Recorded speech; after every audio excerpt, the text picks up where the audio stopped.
मिलजुल के रहब प्रभु में हमरे सबे घरी सबे खान जे में की दोसरा मन देखबाए सोचबाए। जोहार फ्रेंड्स, जय सु, कैसे हैं आप सब? उम्मीद करती हूँ कि बहुत अच्छे हैं।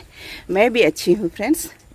तो फ्रेंड्स, जेवियर नगर की खूबसूरत वादियों में आप लोग का पुनः स्वागत है। आज संडे का दिन है और जैसा कि आप लोग जानते हैं मैं जा रही हूँ चर्च।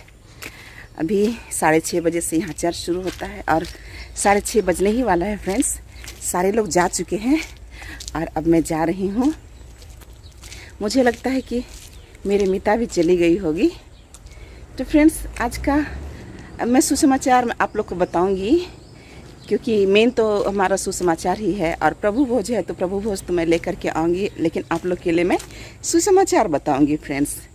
तो आज का पहला पाठ में प्रेरित चरित्र से है, अध्याय 13 से है, प्रेरितों के काम के बारे में कि यीशु मसीह के जी उठने के बाद में वो कितने जोश और खरोश के साथ में काम कर रहे थे, चंगाई कर रहे थे, नए नए काम कर रहे थे, संस्थाएं बना रहे थे ताकि सुसमाचार का प्रचार हो सके।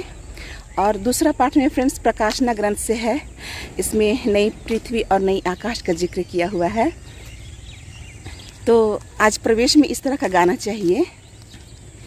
देखा लो मैं नवा पवित्र नगरी, नवा यरूशलेम नगरी।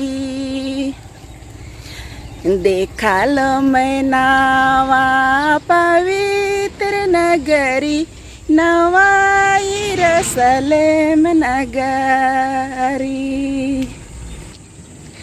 परमेश्वर की यार से जिल्ली ले झकमक होती, स्वर्ग से माय उतरते देखा लो नवा यरूशलेम नगरी।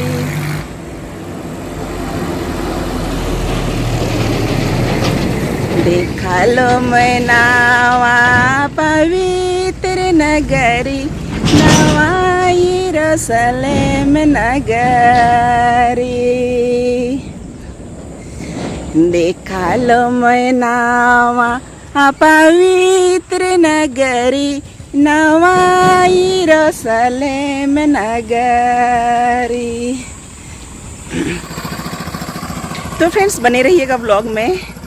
मैं मिसा से वापस आऊँगी, आप लोग को सुसमाचार सुनाऊँगी और आज फादर हम लोग को क्या संदेश देते हैं वो मैं आप लोग तक पहुँचाने की कोशिश करूँगी, क्योंकि प्रभु यीशु ने कहा है ना कि संसार के कोने कोने में जाओ और सुसमाचार का प्रचार करो। और लास्ट में हम लोग दुआ करेंगे, प्रार्थना करेंगे। तो वीडियो में बने रहिएगा आखिरी तक। का मीठा है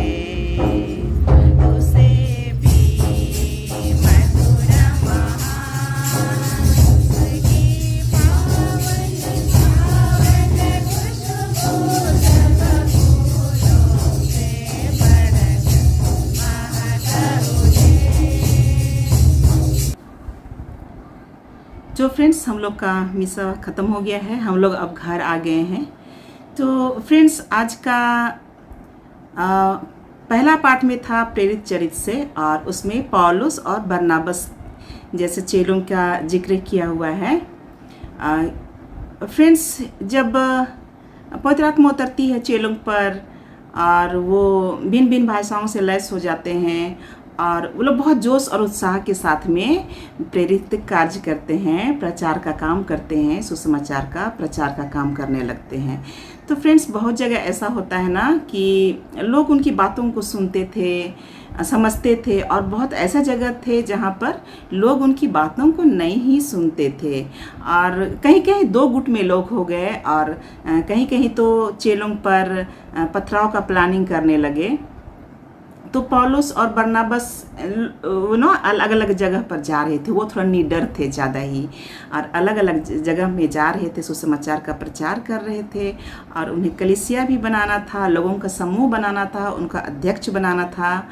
तो वो ऐसा काम कर रहे थे और एक दूसरे को ढाढ़स दे रहे थे कि ये कठिन काम है और इसी के द्वारा हम लोग स्वर्ग राज में प्रवेश करेंगे।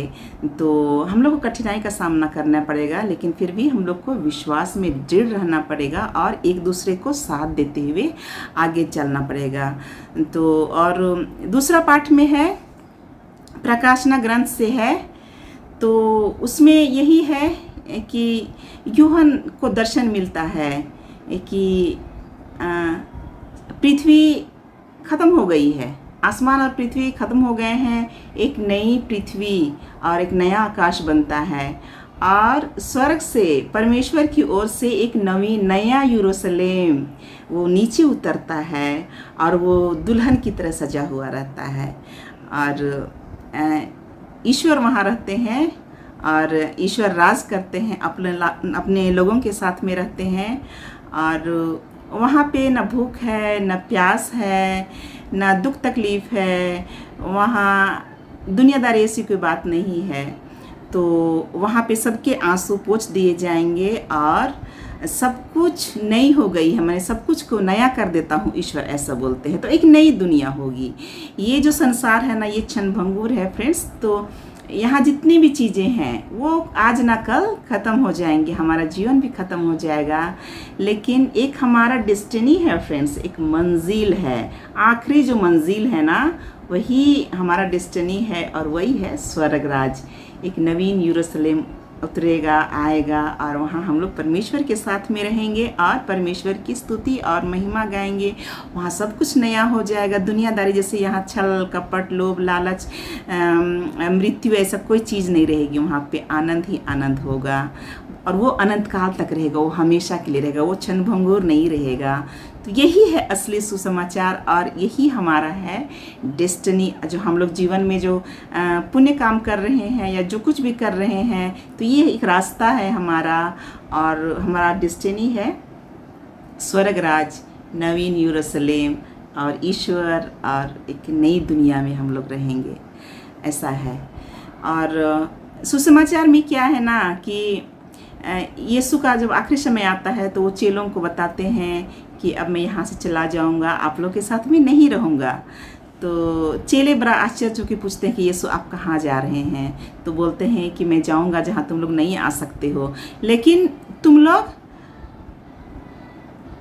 प्रेम करना सीखो, मतलब अपने पड़ोसी को अपने समान प्यार करो, जैसा मैं तुमको प्यार किया हूँ वैसे ही तुम भी अपने भाई को प्यार करो। तो पड़ोसी प्रेम के बारे में बताया गया है सुसमाचार में। यीशु एक नई आज्ञा देते हैं, है ना। यहाँ तीन चीज़ नया हो रहा है। एक तो प्रेरित लोग हैं, नया नया कलीसिया खड़ा कर रहे हैं और प्रचार कर रहे हैं नया नया यीशु के चले जाने के बाद में। और प्रकाशना ग्रंथ में एक नवीन यरूशलेम के बारे बताया गया है, और ईश्वर बोलते हैं मैं सब कुछ को नया कर देता हूँ। और सुसमाचार में यीशु है ना नई आज्ञा देते हैं, है ना, कि तुम अपने भाइयों को वैसा ही प्यार करो जैसा मैं तुम लोग से प्यार किया है। तो प्यार की परिभाषा बताते हैं। तो ये तीन चीज़ यहाँ नया नया हो रहा है फ्रेंड्स। तो फ्रेंड्स नया काम शुरू करने में ना, एक नया परिवार बसाने में या कोई नया काम शुरू करने में बहुत ज़्यादा चुनौती का सामना करना पड़ता है। तो हमारा परिवार भी एक छोटी कलीसिया है, तो हमारी छोटी कलीसिया को चलाने में भी परेशानी होती है, विशेषकर माँ लोग को, क्योंकि कभी बच्चे चर्च नहीं जाते हैं या माँ बाप का बात नहीं सुनते हैं, कभी कभी हस्बैंड लोग अलग दिशा में जाते हैं। तो एक माँ होने के नाते एक छोटी कलीसिया को चलाने में भी हम लोग को बहुत मुश्किल होता है। तो प्रेम और धैर्य के साथ में यीशु मसीह हम लोग को बोलते हैं कुछ भी काम करने के लिए, और भाईचारे के साथ में। तो जब जानते थे यीशु कि यूदस उन्हें पकड़वाएगा, तो भी वो आखिरी बियारी तक उनके सामने खाना खाए। इतने प्रेमी थे हैं यीशु मसीह। तो ऐसा ही हम लोग को भी होने के लिए बोलते हैं। पड़ोसी के साथ में पड़ोसी प्रेम का वो अलग चैप्टर है फ्रेंड्स। तो आप लोग के साथ में मैं एक साझा करना चाहूँगी एक गवाही, तो आप लोग सुनिएगा। तो बात उस समय की है जब मैं रेफरल अस्पताल गारो में थी, सन 1918 ईस्वी में। तो फ्रेंड्स, हमारे भारत देश में ना शिशु मृत्यु दर बहुत ज़्यादा है। तो 1 महीने से कम समय के बच्चे जो पैदा होते हैं, तो उसमें बहुत बच्चे होते हैं ना कमज़ोर होते हैं, समय से पहले पैदा होते हैं, या बहुत से बच्चे बीमार पैदा होते हैं। तो उनको विशेष देखभाल की ज़रूरत होती है। तो उसके लिए एक महंगा वाला होता है, वार्मर होता है, शीशा बोलते हैं जिसको, इंक्यूबेटर भी बोलते थे पहले। तो उसमें विशेष केयर का देखभाल करने का ज़रूरत होता है, तभी बच्चे जीवित रहते हैं, नहीं तो उसके अभाव में बच्चे मर जाते हैं।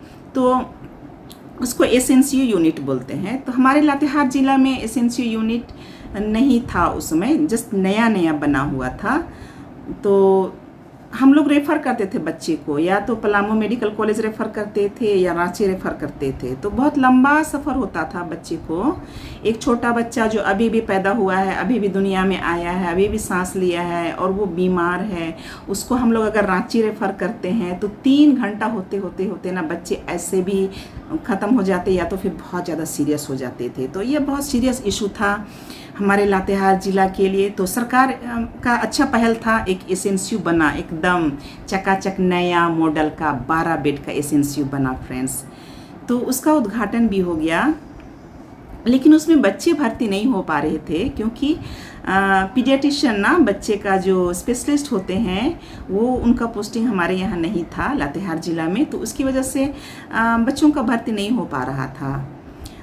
तो मुझे बच्चों से बहुत प्यार है और मैं उनके साथ काम करना चाहती थी। मैं देखती थी छोटे छोटे बच्चे जो 5 महीना और 6 महीना में पैदा होते थे, वो किस तरह से खूब रोते थे शुरू में और फिर किस तरह से दम तोड़ते थे। ये देख करके मुझे ना अच्छा नहीं लगता था, और मुझे लगता था कि अगर मैं मौका मिलेगा तो इन बच्चों के लिए मैं ज़रूर कुछ करूँगी।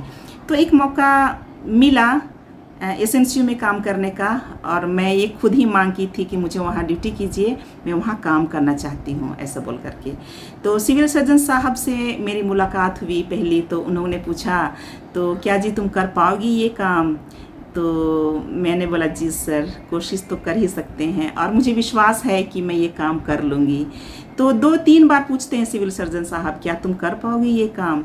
तो फिर मैं बोलती हूँ सर एक मौका तो दीजिए, कोशिश तो कर ही सकते हैं, होगा कि नहीं होगा वो बाद की बात है, लेकिन कोशिश तो करेंगे ना, कोशिश करेंगे तभी तो जानेंगे ना कि हम लोग कर पाते हैं कि नहीं कर पाते हैं ऐसा। तो सब कुछ तैयार हो गए, एक टीम बनी, और 8 जनवरी 2018 में मैं गारू से आई लातेहार, और उसी दिन एक बच्चा हमारे यहाँ बहुत सीरियस पैदा हुआ।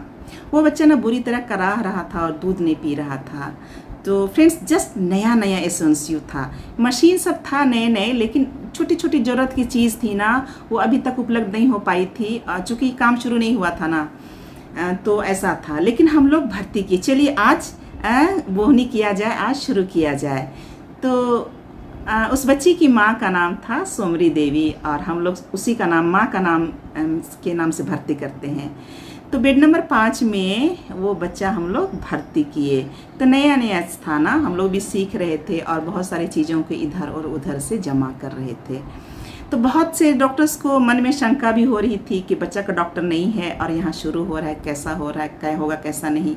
तो मैं उनको बार बार विश्वास दिलाती थी कि कोशिश करेंगे हम लोग।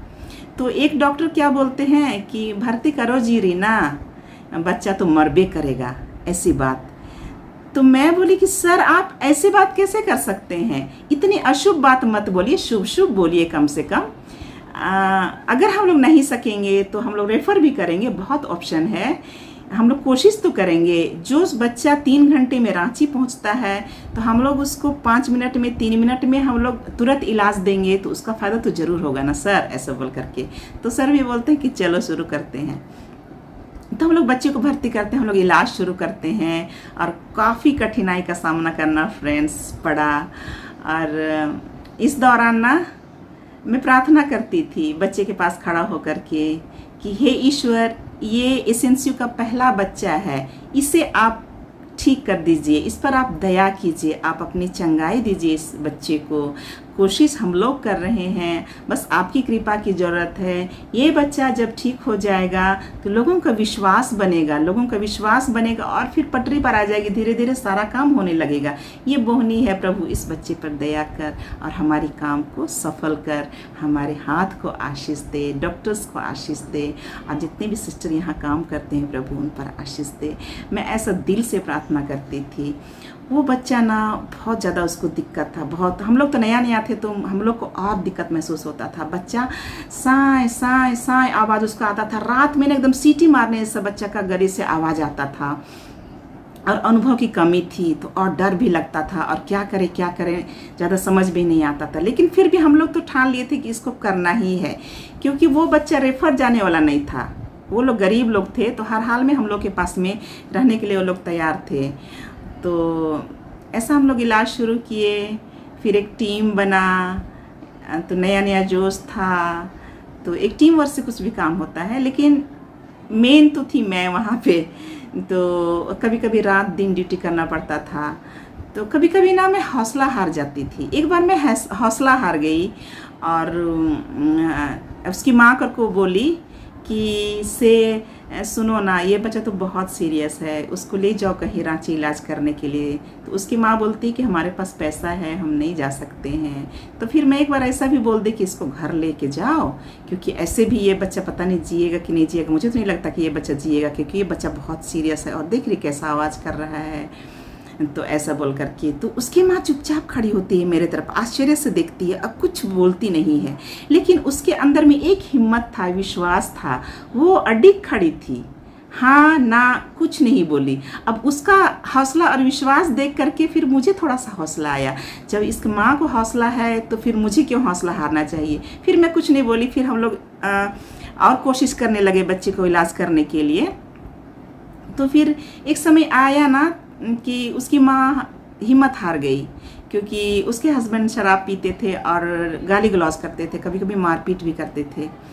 तो वो एक दिन सुबह सुबह आकर के बोलती है ऐसे, दीदी मुझे छुट्टी कर दीजिए, मैं घर लेके जाऊंगी बच्चे को, ऐसे बोल करके। तो मैं बोलती हूँ कि तुम कैसे लेके जाओगे बच्चे को, अभी बच्चा पहले से बहुत सुधार में हो गया और हम लोग इतना कोशिश कर रहे हैं, तो जब तक सांस है तब तक तो आस है ना बच्चे को, चलो हम लोग कोशिश करते हैं, तुम हिम्मत मत हारो, मैं हूँ ना, ऐसा बोल करके।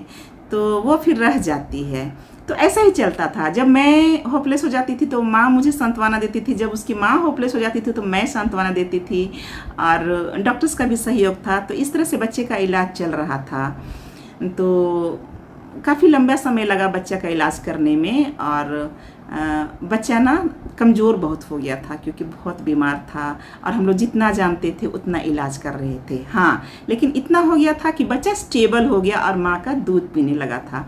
तो हम लोग बच्चे को छुट्टी दिए और फॉलोअप के लिए बुलाते थे 8 दिन के बाद में, फिर 1 महीने के बाद में। तो बच्चा आया, थोड़ा थोड़ा बच्चे में सुधार था।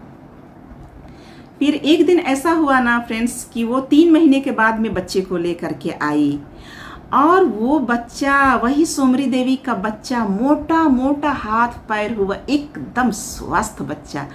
फ्रेंड्स, मैं उस बच्चे को देखी ना, मेरा खुशी का ठिकाना नहीं था। वो रिजल्ट था, जो मेहनत और जो हम लोग रिस्क लिए थे और जितना कोशिश किए थे ना, वो रिजल्ट सामने था। एक स्वस्थ बच्चा, हंसता मुस्कुराता हुआ बच्चा और एक खुश माँ। मेरा दिल तो एकदम खुश हो गया। वो मैं ईश्वर को धन्यवाद दी और मुझे लगा कि हम सफल हो गए इस काम में। ये बोहनी, ये शुरू वाला बच्चा था, ये ठीक हो गया तो मेरे सारे बच्चे ठीक होंगे। फ्रेंड्स, ये था हमारा शुरुआती काम, और ये काम हमें बहुत हौसला दिया, मुझे बहुत हौसला दिया, और उस बच्चे को मैं गुरु मानती हूँ। मैं ऐसा सोचती हूँ कि उस बच्चे ने मुझे बहुत कुछ सिखाया। मैं उस बच्चे को नहीं बचाई, उसने मेरे विश्वास, उसने मेरे भरोसे को बचाया। तो ऐसे अब हज़ारों बच्चों का इलाज हो रहा है हमारे लातेहार एसएनसीयू में, जो बहुत सीरियस आते हैं, बहुत छोटे आते हैं, यहाँ तक कि 700 ग्राम के बच्चे। अभी हमारे पास में 600 ग्राम की एक बच्ची है, वो भी अभी जीवित है और वो ज़रूर ठीक हो जाएगी, ऐसा हमारा विश्वास है। तो इस तरह से जो गरीब लोग हैं, सुमरी देवी जैसे लोग हमारे यहाँ आते हैं और विश्वास और भरोसा पा करके जाते हैं फ्रेंड्स। वो बहुत खुश होकर के जाते हैं, अच्छा अनुभव लेकर के जाते हैं। तो उनका सिर्फ हम लोग इलाज नहीं करते हैं, उनके साथ अच्छी व्यवहार करते हैं, उनके साथ भाईचारा का व्यवहार करते हैं। जैसे यीशु मसीह बोले ना, भ्रातृ प्रेम के बारे बताते हैं कि मैं जैसे तुम लोग को प्यार किया वैसे तुम अपने भाइयों को प्यार करो। तो हमारा जहाँ पे हम काम करते हैं वहीं ना हम अपना विश्वास, भरोसा और अपना प्यार दिखा सकते हैं फ्रेंड्स, क्योंकि हम लोग वहाँ डेली जाते हैं और वही हमारे लिए प्रचार का जगह होता है। जैसे फादर बताते हैं ना कि अपने दफ्तर में, अपने स्कूल में जहाँ काम करते हैं वहाँ पे अपने बात, व्यवहार और विचार के द्वारा, काम के द्वारा हम लोग को सुसमाचार का प्रचार हमें हर दिन करना है। और हम लोग उस सफ़र के राही हैं और उसकी मंजिल है नवीन यरूशलेम। देखा लो मैं नावा, देखा लो मैं नावा पवित्र नगरी, नवा यरूशलेम नगरी, उसमें। और आज मिस्सा का अंत में बड़ा खूबसूरत गीत गाया गया, मैं आप लोग के साथ में साझा करूंगी। मिलजुल के राहब प्रभु में हमरे सबे घरी सबे खान, जे में की दोसर मन देख बाए सोच बाए एहे क्रिस्तानी प्यार, जे में की दोसरा मन देख बाए सोच बाए एहे क्रिस्तानी प्यार। हाथे मिलजुल के काम करब, हाथे हाथ काम करब रे, देव बरे क्रिस्तानी प्यार। मिलजुल के काम करब, हाथे हाथ काम करब रे, देव बरे क्रिस्तानी प्यार, जे में की दोसरा मन देख बाए सोच बाए एहे क्रिस्तानी प्यार, जे में की दोसर मन देख बाए सच बाए एहे क्रिस्तानी प्यार। निंदा के बादल निंदानी गठिया बरे, देव बरे क्रिस्तानी प्यार। निंदा के बादल निंदानी गठिया बरे, देव बरे क्रिस्तानी प्यार, जे में की दोसर मन देख बाए सच बाए एहे क्रिस्तानी प्यार, जे में की दोसर मन देख बाए सच बाए एहे क्रिस्तानी प्यार। थप्पड़ के बदले थप्पड़ नी देवा बरे, देवा बरे क्रिस्तानी प्यार। थप्पड़ के बदले थप्पड़ नी देवा बरे, देवा बरे क्रिस्तानी प्यार, जे में की दोसरा मन देख बाए सच बाए एहे क्रिस्तानी प्यार, जे में की दोसरा मन देख बाए सोच बाए एहे क्रिस्तानी प्यार। जो फ्रेंड्स यहूदी और गैर यहूदी सबको सुसमाचार का प्रचार सुनाया जाता था चेलों के द्वारा। तो हमारे बीच में भी ख्रिस्तीय गैर ख्रिस्तीय हैं, तो हमें अपने बात के द्वारा, अपने व्यवहार के द्वारा हमें अपनी ख्रिस्तीयता की पहचान देनी है और यीशु मसीह के बारे में उन्हें इनडायरेक्टली बताना है। डायरेक्ट भी बता सकते हैं, इनडायरेक्ट भी बताते हैं, क्योंकि आजकल जिस तरह से प्रचार हो रहा है ना पूरे देश में, पूरे भारत देश में, पंजाब जैसे बड़े शहरों में, मुंबई और गोवा, बहुत जगह ना प्रचार हो रहा है, चंगाई प्रार्थना हो रही है, बड़ी बड़ी सभाएं हो रही हैं, एकदम खुले मैदान में, ओपन में बड़े बड़े स्टेज बनाए जा रहे हैं और एकदम धड़ल्ले से सुसमाचार का प्रचार हो रही है, चंगाई की प्रार्थना हो रही है। और ये सुसमाचार का कार्य पहले भी हो रहा था, लेकिन अभी एकदम ओपन हो रहा है, खुले, डायरेक्ट बाइबल पुस्तक बांटा जा रहा है, वचन बांटा जा रहा है। और हमारे रोमन कैथलिक में फादर लोग आए, सिस्टर लोग हैं और हम लोग आम जनता भी हैं। तो यहाँ पे डायरेक्ट इनडायरेक्ट दोनों तरह का सेवा होता है। जैसे कोई कोई फादर लोग होते हैं, वो लोग अपना जिंदगी समर्पित किए हैं सेवा में और यीशु का प्रचार करने में और यीशु का प्रेम बांटने में। तो आजकल भी बिल्डिंग बन रहा है, स्कूल बनता है, कॉलेज बड़े बड़े बनते हैं, गिरजाघर बनते हैं। वो एकदम जड़ से काम करते हैं, एकदम समाज के जड़ के गहराई में जाकर के काम शुरू करते हैं और वो संस्था खड़ा करते हैं, बड़ा कॉलेज, बड़ा स्कूल, और उसके द्वारा लोगों का जीवन बेहतर होता है। लोग शिक्षित होते हैं, अपने अधिकार और कर्तव्य के बारे जानते हैं, बाइबल पढ़ना सीखते हैं और इस तरह से प्रचार होता है और लोगों का मानवता की सेवा होती है। वो सालों साल तक रहेगा, वो स्कूल है, वो कॉलेज है, वो संस्था है, वो हजारों साल रहेगा जब तक पृथ्वी रहेगा और लोगों का सेवा काम जारी रहेगा। तो इस तरह से काम होता है, डायरेक्ट प्रचार, इनडायरेक्ट प्रचार। तो हम लोग को भी कोशिश करना है। कभी कभी हमारे क्षेत्र में तो हम लोग को डायरेक्ट सेवा का मौका मिलता है, एकदम डायरेक्ट अभी तुरंत करना है, अभी तुरंत एक इंजेक्शन नहीं लगाए, अपना दिमाग से जल्दी जल्दी काम नहीं किए तो किसी की जान जा सकती है। तो हम लोग को तो डायरेक्ट सेवा का मौका मिलता है। तो ये मेरे लिए सौभाग्य के विषय है। और आप लोग भी अपने काम में बुलाए गए हैं सेवा करने के लिए, आप लोग को भी अलग अलग मौका मिलता है। तो आप इसी मनोभावना से काम कीजिए, प्रार्थना कीजिए और सेवा का भाव से कीजिए। आप लोग को असीम संतोष मिलेगा। और हमारा डेस्टिनी तो है ना फ्रेंड्स, हमारी मंजिल कहाँ है? नया यरूशलेम, नई यरूशलेम में पिता परमेश्वर के साथ में अनंत काल तक जीवन जीना है। ये 60 साल, ये 70 साल, ये क्षणभंगुर दुनिया, ये जन्म, ये मृत्यु, ये दुख, ये सुख, ऐसा नहीं, वहाँ पे अनंत होगा। हम लोग इसी आशा और इसी भरोसे, इसी उम्मीद और इसी विश्वास के साथ में जीवन जी रही हैं ख्रिस्तीय लोग।